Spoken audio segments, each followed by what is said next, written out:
You need to think in systems over sizzle. It's fine to have some sizzle on the night, but you've got to connect it to a system. Welcome to That's What I Call Marketing, the podcast where you'll hear from the leading lights in the marketing world and listen to their unique insights. Before we get going with today's episode, if you are enjoying That's What I Call Marketing and can rate or review the episode, share it with somebody else, it really does help us reach even more people. It is the kind of single one thing that can help us reach even more people. So simply wherever you are watching or viewing, if you can rate or review the show, share any of the links you see, like or comment, all of those great little engagements do actually help. So thank you so much for everyone who does that. Really, really do appreciate it. And I know it sounds repetitive, but it does help. Well, listen, every year after the Super Bowl, in fact, in the run-up to Super Bowl, we love to debate the ads. We love to celebrate them. I mean, making a Super Bowl ad is some achievement. But when we peel back the layers, what we all want to know is which ads actually work. And that's why I'm delighted to partner on this episode with Zappi. Now, Zappi works with brands all around the world to understand how real consumers respond to creative. Not just whether they liked it, but whether it's distinctive, whether it links back to the brand, and whether it's likely to drive real commercial impact. And the Super Bowl is the ultimate stress test. And what I love about Zappi is that it gives marketers a way to bring real consumer evidence into these moments quickly and with robust insights. You can check them out at zappi.io, and that's where you'll be able to find the Super Bowl report that we are going to talk about today. So rather than giving you a list of ads I enjoy and debating with other marketers, which to be fair, I've done before on my Super Bowl episodes, and it is a lot of fun. But this episode, and we've done on other episodes, it's about what the data tells us. And then we kind of unpack what that means for marketers making big decisions, maybe not with big Super Bowl budgets, but we are all making big decisions under pressure. And to take me through this is someone who knows a lot about making great work. She's been a guest on the show before talking about her work building global brands, and it is Zappi CMO Nataly Kelly. So let's get right in today's episode, all about the Super Bowl ads. Nataly, great to see you again. You're back here to talk about a different topic. I guess the last time we met, we were talking about your amazing book that you've written with Catherine on global marketing and how to build a global brand. But this time you're here in your role as CEO of Zappi to talk about the work you've done around Super Bowl. Before we get into it, there's an amazing report Zappi have done, and we'll get on to that. But can you just, people who may not know Zappi, can you give us the overview of what Zappi does?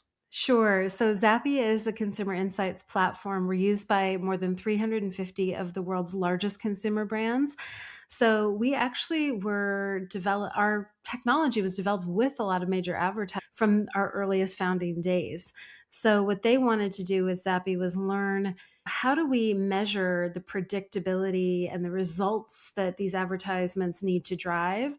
And so unlike a lot of tools that I think are used to just give a sense of what consumers thought about an ad, our platform is really designed specifically to make sure that marketers can understand the ROI on their investments in advertising, whether it's Super Bowl ads, TV ads, other types of ads, social, all of that. So that's one of our systems within our platform to help collect that consumer data, but also do something important with it to drive real business. Yeah, and that's value. what I love when, with Zappi, it is trying to predict not just the emotional connection to an ad. For example, it goes deeper than that, and it is kind of like, how can this predict outcomes almost beyond just an emotional response, which we know the emotional response might trigger that, but it tries to go deeper. Yes, it does. We evaluate TV advertisements in Amplify, our core product for testing television ads, on a number of different metrics. And we have kind of a roll-up score to make it easy for people to understand, called a sales impact score. And what the sales impact score is made up of is a bunch of different dimensions. I won't talk about all of them, but one of the ones you mentioned is actually really important. It's the emotional resonance and the emotional, how does it strike a chord emotionally? But that's not actually the biggest needle mover on sales impact. One of the other pieces that we look at is purchase likelihood before and after watching the ad. But a lot of the devil's in the details, and we work with a lot of very technical data science nerds on this stuff. Another interesting thing about the way we score ads is that we actually ask the people that we're serving if they are likely to buy the product, if they have a need that product addresses. So we're not just testing with the average person who might not need the product in question. If it's, a woman, then we're not going to ask about products for men. If it's a, child, we're not going to. So we basically ask and have questions that make sure that the data and the sample is actually highly relevant for the advertisers to know if it's going to move the needle in compelling somebody to buy. No point in asking men if they're going to buy sanitary products. Exactly. I mean, some of these products that we see, people are, often looking at ads and they say, oh, I didn't really get that ad, or I didn't like that ad. Well, it might not have been for you. It might not be the target segment. But listen, tell me then about the Super Bowl report. And again, what I love about the Super Bowl report, I've gone through it all, is it is kind of talking about more than just, top 10. We have top 10s, but it kind of goes deeper. But tell me about maybe the methodology. And you were just saying before we started, like it's live, like it's on the night of Super Bowl. So basically, we test with 20,000 American consumers, and these are category buyers, like I mentioned. And what we do is we publish our report the very night after the Super Bowl, which means the team is up through the night, kind of in a virtual war room, and we are testing every ad, fielding it with the right consumers, making sure that we have all the data back and that we analyze everything and produce all the scores by the following day.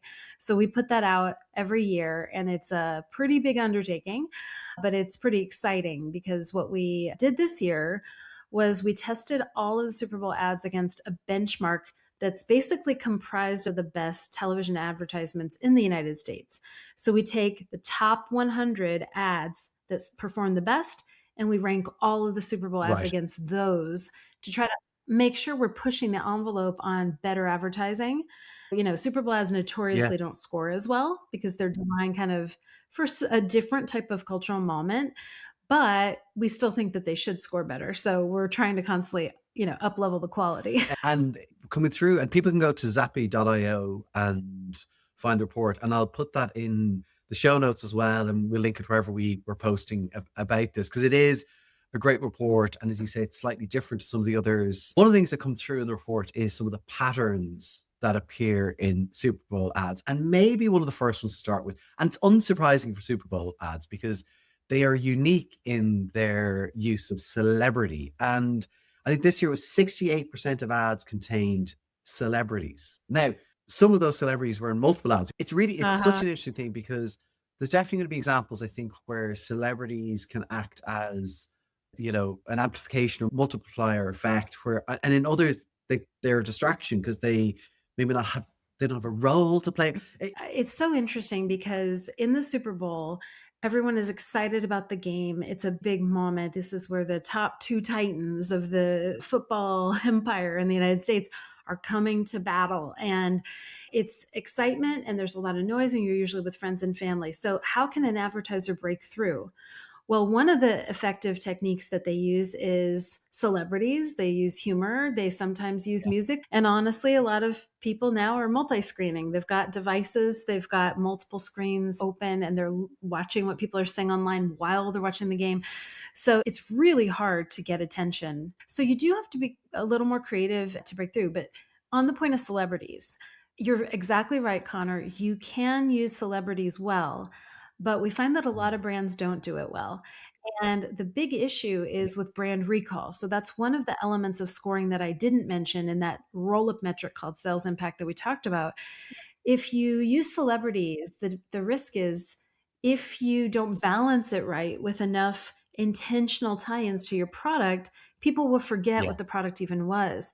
It's happened to me many times where I remember Tom Brady was part of that ad. I don't remember exactly what the product was, but he did make me pay attention. But am I going to remember the brand and the product?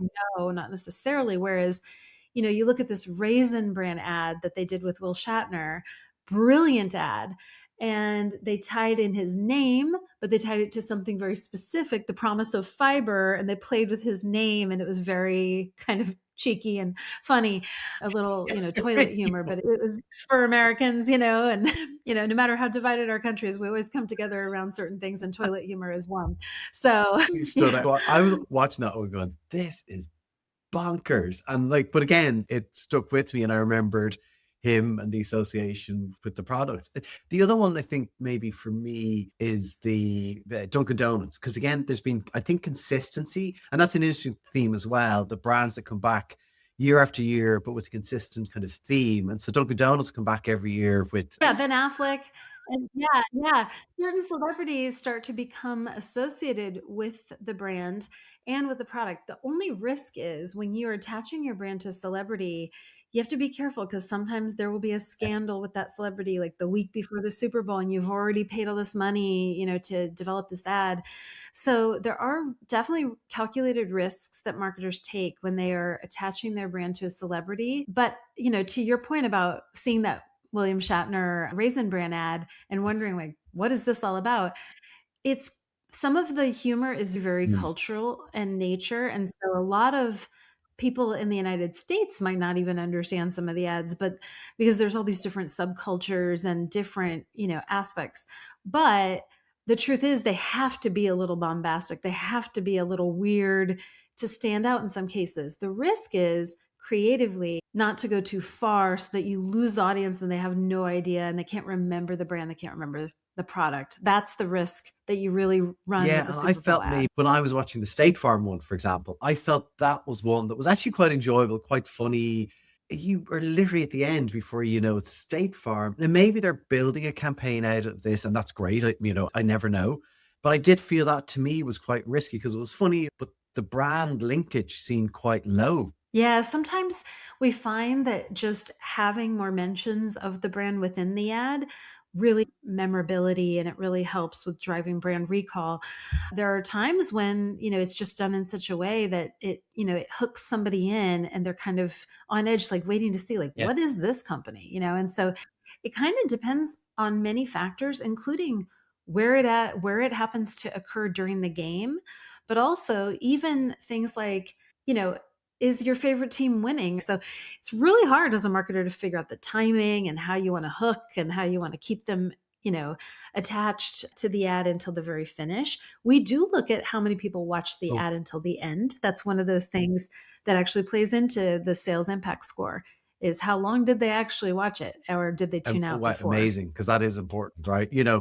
Given the spend as well, I guess. But that's again, if you think about how Zappi does that, it's not just for Super Bowl; it's for when you test ads generally. That's something you're obviously looking at. That's right. And the way I've explained this to folks internally, even at Zappi, is, a Super Bowl ad is part of a system that is related to football advertising, that is related to sports marketing.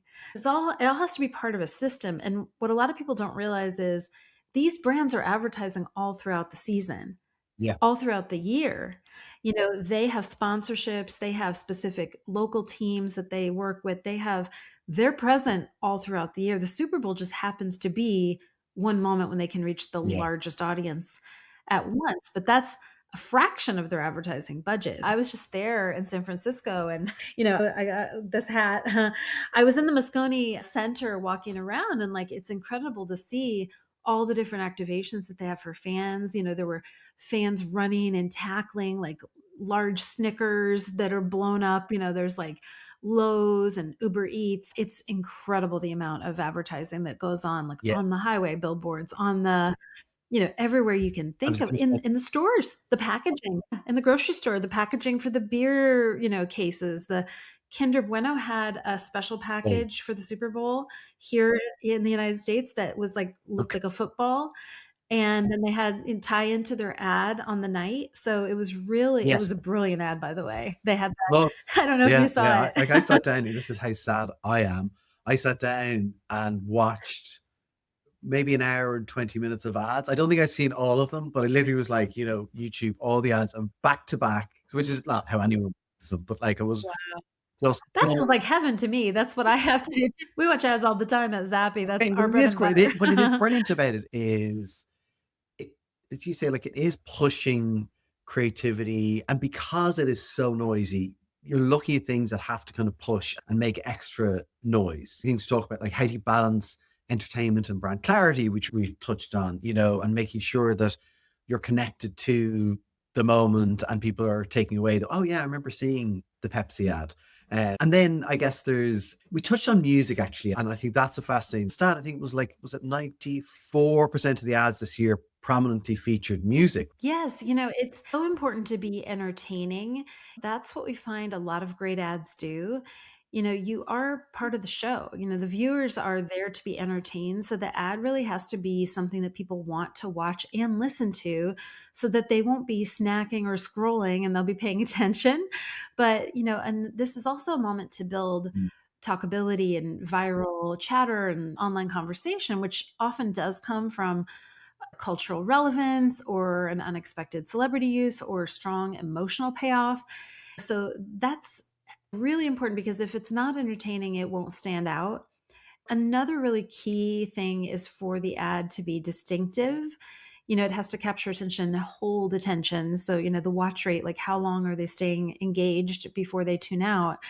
But also, the focus on emotions is really important. The best ads really Mhm. make people feel something, and it doesn't always have to be a positive emotion. One of the top performing ads from last year was from Hims and Hers, which was, advertising a weight loss product. This year we saw far more of them, but they did a great job in tapping into an emotion of outrage. They had, this message of health and wealth Yeah. and how the rich have better access to healthcare, something uniquely American in terms of privatized healthcare. So they really tapped into that cultural undercurrent and brought it to the surface in a way that most advertisers are not so brave to do. And I have to hand it to them because it's a difficult thing to pull off. It's a difficult thing to evoke a negative emotion and then resolve it by the end of the ad. That's like what great Yes. Yeah. Yeah. film. And that's part of weaving that narrative and telling a great story within the space of a 30-second ad. That's really tough to do. It's like marketing on steroids. It's really hard. It's the best of creativity, but also the science behind advertising and what makes Yeah. really I great mean, as you ads.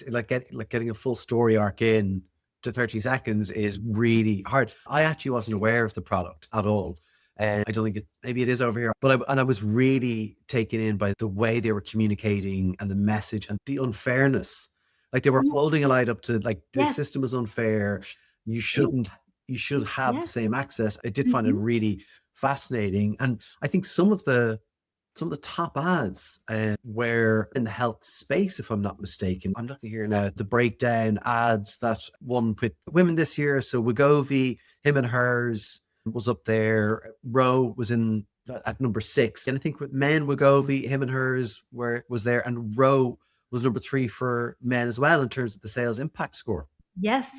Well, and that tells you a lot because we're looking at sales impact. And what does that tell you? It's the classic for every marketer. It's supply and demand, but it's also addressing the pain points and the problems that your customer has.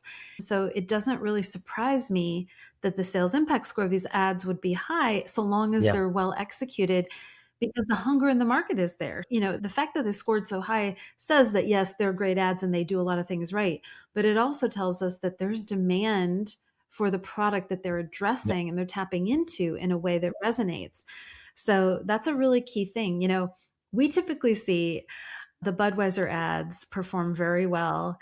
And I don't know if you saw that one, Connor, but what did you think? As a non-American, I'm So so like I curious. love the Clydesdales are just, iconic, and I thought it was lovely. I thought it was beautiful. I thought it was so cute, and then it became kind of epic. I think they did a great job as usual with, having those distinctive brand assets, Yeah. the DBAs, the Clydesdales. But last year they had a pony and the story of the pony, and it was very compelling, and it like makes everybody think of their kids and little ones, and it's our human instinct to kind of protect the young and the fragile. And they tapped into that last year. And this year, not only did they have a pony, but they Yeah. had a baby eagle. So it's like, how many baby animals? Like, who doesn't love baby animals? So they got the baby animals in there, but they got the Yeah. friendship of two, contrasting type of animals. Thing. And then that big Yeah. moment where it's like a Pegasus, or something. It looks like the horse is flying, and it's like, whoa, they've grown up, and it's like this coming of age story, and then they've got a little bit of masculine fragility at the end with the guys, tearing up. And, I think they really did a masterful job of weaving in so many emotions and so many compelling Yeah. basic human interests and qualities with that and really leveraging those distinctive brand Yeah. assets that they're known for. It was just really, I find them so hard to beat in terms of how they do all those. This episode is in partnership with Zappi, the consumer insights platform that helps brands stay continuously connected to consumers so they can make better advertising and brand decisions faster. With moments like the Super Bowl, Zappi helps brands understand what works before it hits the biggest stage. Check out zappi.io. Right, back to the Super Bowl. Things Yeah, and simultaneously. what is interesting is, and you say there, like the distinctive asset piece, but they weren't relying on the product. You know what I mean? Like that didn't have a central role per se. But what's great about Budweiser is they continue to stick to the things that matter for their brand that they're known for, staying true to that while doing something different and something fun and surprising us a little every year, but keeping that consistency, which is so important and not easy to do. And they do have the leverage of, being known as a brand for so many years and being so iconic in the United States. So they do have, you can take a different approach once you've built up that memory and that Yeah, and notoriety for speaking of something. distinctive assets, probably amongst marketers, I would imagine 99.9% of people who reviewing the ads didn't think about this at all. But Pepsi, the polar bear, the can of Coke, like there was so much, like LinkedIn was on fire. There was points of view of, no, people love it, people get it, people, associated with the brand. And with people like Jenny Romaniak saying it's absolute craziness. What are they doing? I'm paraphrasing Jenny, but kind of going, that's not your distinctive asset. Are you basically spending 8 million to do a job for Coke? So I've been loving it. I was like really fascinated. What did your data show up on the Pepsi ad? Well, if we just look at the ads based on each category and the top beverage ads, the Pepsi ad, it's hard to rank it on the same metrics because what they're trying to do is something a bit different than a lot of the other ads in their category. If you look across all of the different scores, it did have a very high sales impact score, especially for the category that it's in, because again, it does depend on who you're competing against and which category you're in. And so they did actually get, fantastic results there. But what I think is really interesting is, some brands, like if you're in an established category, but you're the challenger brand Yeah. compared to Coke, what do you do to really kind of show up in a way that is going to drive the conversation and deflect a little bit away from them and to show, hey, we're going to poke, we're going to nudge and we're not giving up, and I think there's something really special about that. The other thing is this was more about a marketing campaign overall than it was a Okay. Super Bowl ad. So in other words, while that ad obviously was important and had a specific intent, they were trying to do more than just show up on the night because that was a campaign that actually drove a lot of online conversation, as you saw, and that was part of the strategy behind it. I listened to the CMO Mark Kirkham talk about this on the ground in San Francisco last week at one of the events. And, he was really spectacularly thrilled with the results because the organic social reach, some of the metrics that he cares about, they knock them out of the park. And so sometimes it's not just about what the sales impact score shows, although that's Yeah. important too. And I know they're delighted that the scores show what they do in terms of advertising testing. But I think what's really special about that ad is they kind of tapped into nostalgia with the Yes. cola wars in the 1980s and brought that back to people's memory. But it also, you know, made people, this is a game. This is a game. It's one of the biggest Yes. kind of face-offs in football, and they brought that kind of to bear literally. So I think it was a really interesting approach, and they always have some good tricks up their sleeves. Of course, they also, PepsiCo as a whole, had the Lay's ad, another really strong performer, an ad that performed really well with men in particular, and had, farmer who was retiring and passing his farm on to his daughter, and tapped into so many emotional notes, Yes. very different from the Pepsi versus Coke Yeah. taste test. So I think that was really an interesting, they can do many things Potential. well over at Yeah. Yeah. PepsiCo. For certain. Pepsi Coke one, I immediately went to, and because I remember it, I remember the Pepsi challenge. I remember the fact that Pepsi, would do the blind taste test. And so again, I looked at that. I'm glad to hear that it feels like more of a, not just a one-off. This is maybe a direction they're going in.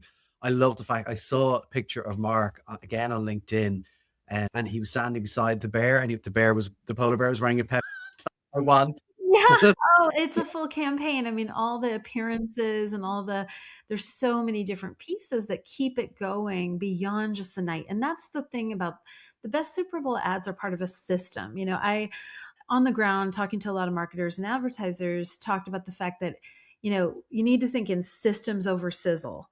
It's fine to have some sizzle on the night, but you've got to connect it to a system because it's an integrated campaign. It's not just about one ad. In fact, the companies that just do one ad on the night, Yeah. it's a waste of money because it's really, even if your sales impact score is high, you have to continue to drive the connection to other parts of your advertising system. You can't just do, any marketer knows it's not about just one channel. It's not about just one day. It's about what you're doing over time and as a whole to build up momentum.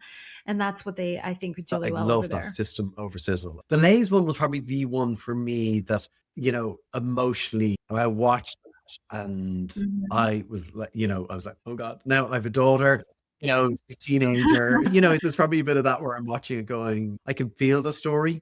Well, and it also depends on where you're from. I'm pretty sure that won't resonate with somebody who spent their entire life in a metropolitan area like New York City. But for me, coming from the rural cornfields of the Midwest, it really struck me too. I really, and anybody who's grown up near a farming community kind of, I think, the hard work that is and how, they're bringing the food that we Yeah. eat every day to the table. And it's like, it really does strike you if you've ever had any proximity to Yeah, that no, 100%. profession. I think speaking of kind of distinctive assets, the other brand that used a few of them used them really well. I think Nerds did a great job. I'd love to talk about that Nerds ad because this is such a hot brand. And, Greg Godotti, who's over at Ferrara Candy Company, is amazing.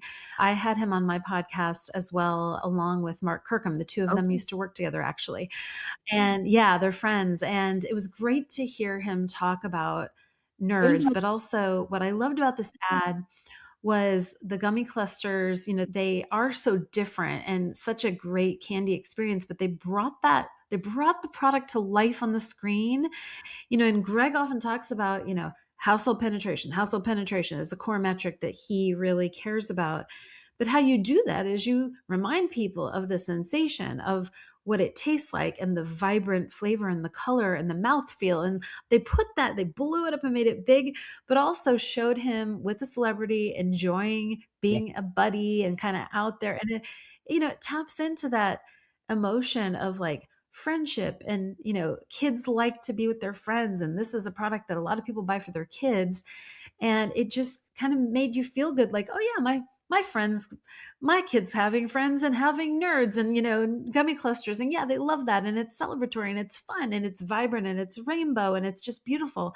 I love that ad. I really just think it does such a great job of tapping into the product, the distinctive brand asset that they've created now with this giant nerd, gummy. It's so cute. And I think it's fun. When I was a kid, we had the yeah, yeah, yeah, Kool-Aid yeah, yeah. They Man. used to. Yeah. He used to crash through the walls and everybody loved him. And this, gummy really reminds me of it evokes that same type, he's, same color and everything. It kind of evokes that for me. He's just this jolly, gummy that, Yeah, I mean, what actually did it like? Was that inspiring for them? Maybe it was. I think, and that's the theme. I think the Super Bowl this year has been kind of big, bombastic, leading in distinctive assets, but characters as well, forming part of it. And I think it is really interesting when you look at all of that and go, right, how do marketers look at this? And we kind of talked about most of us don't have the Super Bowl budgets. And what's great about the report that you have, and again, people can go to Zappi.io and download the report, and I'll put a link in the show notes so people can see it, is there's kind of learnings in it for marketers, right? There's kind of things that we can kind of take away and say, well, here's ways that we can apply principles and learnings from this year's Super Bowl to our work. Yeah, absolutely. I mean, this report is the result of 20,000 consumers that we tested these ads with. And, a lot of what we find is super relevant to any marketer, whether you're designing a TV ad or something for Instagram or, wherever you are advertising. It's so important to get feedback from consumers and learn over time about what really resonates. A lot of us in the digital marketing space are used to doing this with like optimizing, paid ad or, Google MQL campaign or whatever it may be. But when you're doing something like television advertising, where you have more creative assets potentially to work with, it becomes more complex. And so you really need to understand all the different pieces that make a great ad. And I think at the heart of it, there's so many learnings in there that are just so relevant for any marketer. On top of it being fun and interesting and educational, the report really breaks it down in a way that's very accessible. And that's what I love about it the most. But we do it in a way that's really rigorous and very credible to screen, the survey panels and do all that work. It's a pretty Herculean effort, one of our biggest of the year. I mean, I can't even imagine actually much work. But and I think we've definitely touched on some of the things in terms of entertaining. And so brands might feel, well, I don't have an entertaining role. But even if we go back to the Is It Him and Her, that was delivering a very serious message, maybe in an engaging way, less so entertaining. And then the other one in the same space, which scored really well kind of for all demographics, was Wegovy. And, that is in a very similar space around, and they were highly entertaining. Yeah, the healthcare. I mean, it's really hard, I think, when you're marketing a healthcare product to be entertaining, like you say. But, they did. And sometimes to be entertaining, you can still be serious and be entertaining. Obviously, there are, terror and horror films that keep us entertained and glued to our screens. How each of these healthcare brands, pharma brands, did this was slightly different.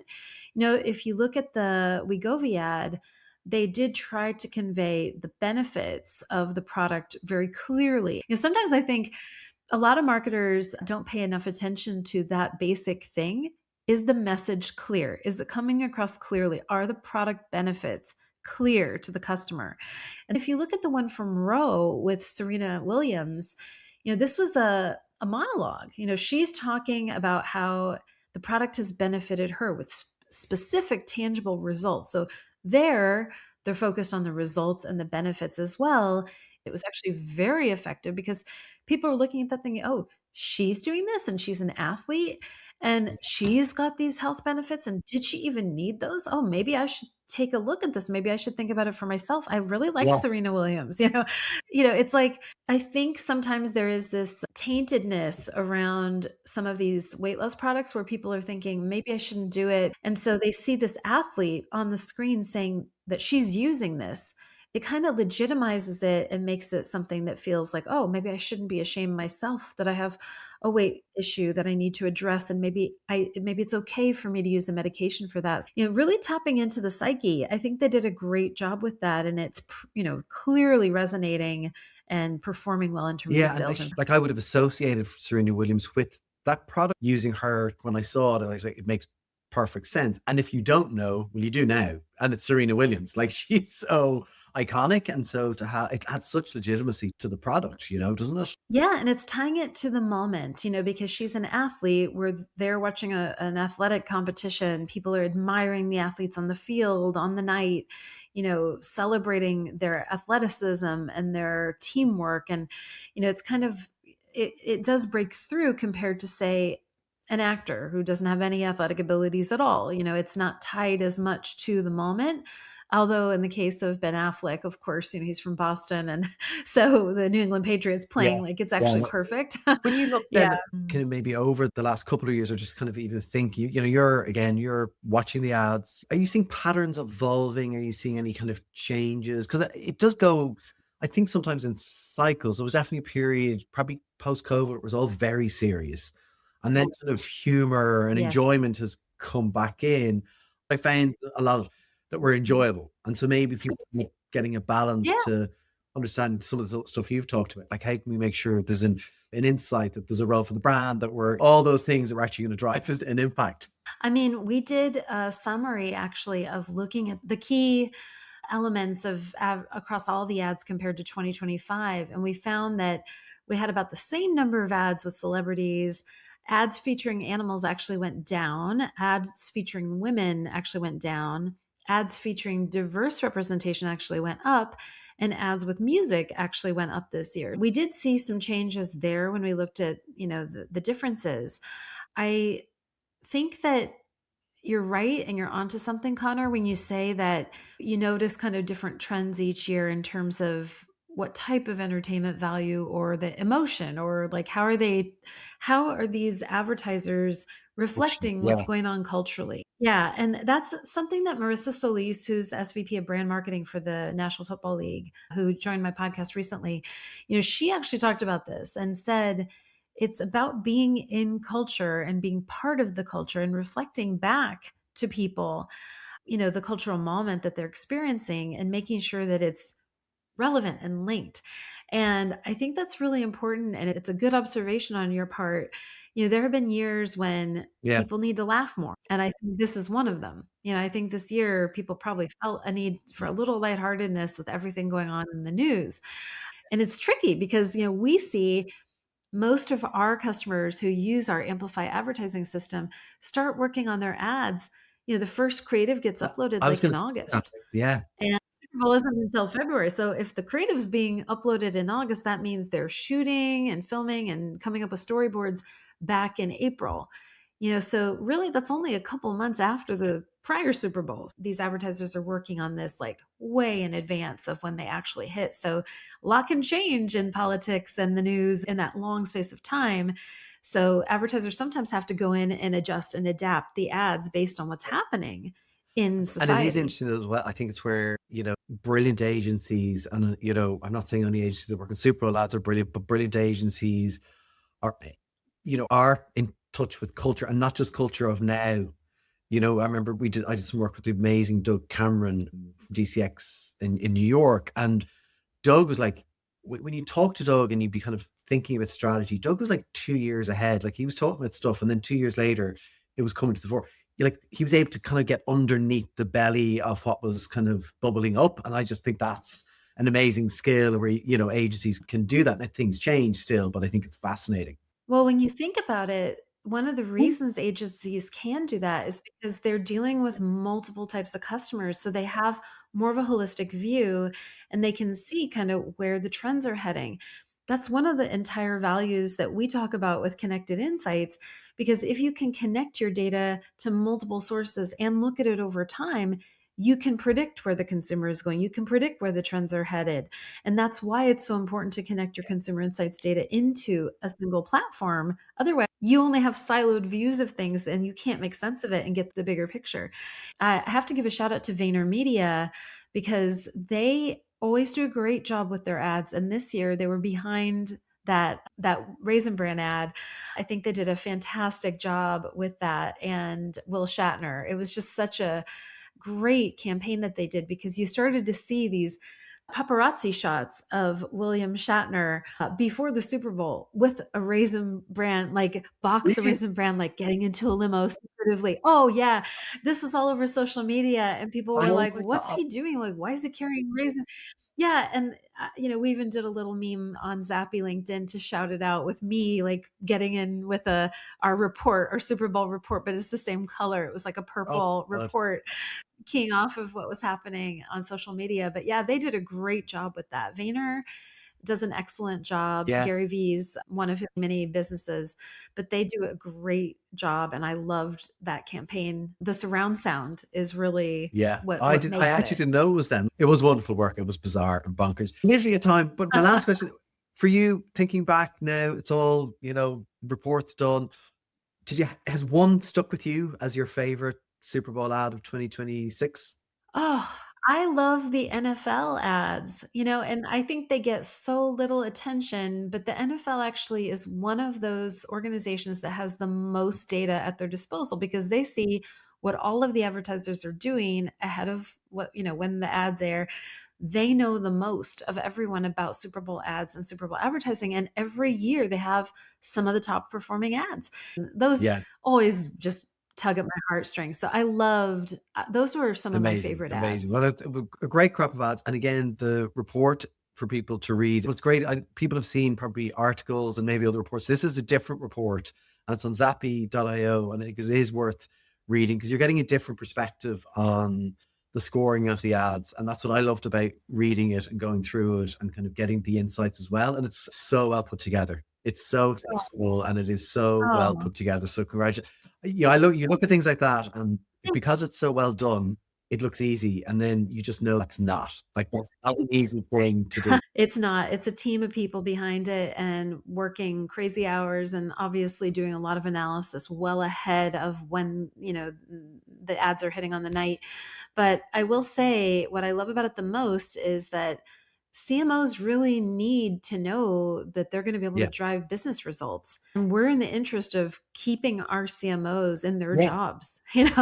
We want to make sure they don't get fired for not driving enough sales impact. And so let's make them successful. Let's make our customers successful and let's make their advertising better.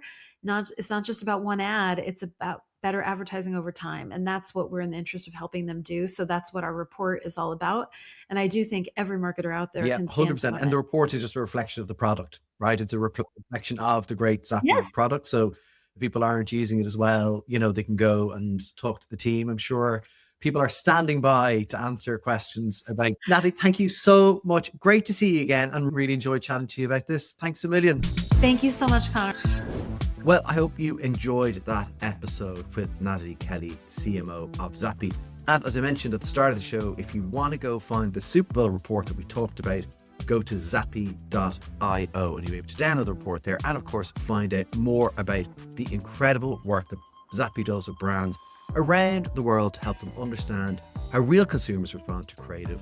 Not just whether they liked it, but whether it's distinctive, whether it links back to the brand, and whether it's likely to drive real commercial impact. And that's what I love about the Zappi scores. We really are talking about the commercial impact of the work, which is all important. I loved chatting through this with Nataly. Amazing insights. It was really interesting to see which ads were resonating with different demographics. Interesting just to hear how some of the ads that were highly debated before amongst us as marketers, possibly on LinkedIn, how they scored, and really where the impact was coming from in terms of things like celebrity, how we make that work, all the things we see every year in Super Bowl ads. So really wonderful to partner with Zappi on this episode. And again, if you want to find out more, check them out at Zappi.io. That's it for today's episode. Thank you so much for tuning in. Thanks again to my guest, Nataly Kelly, CMO of Zappi. And until the next episode, take care.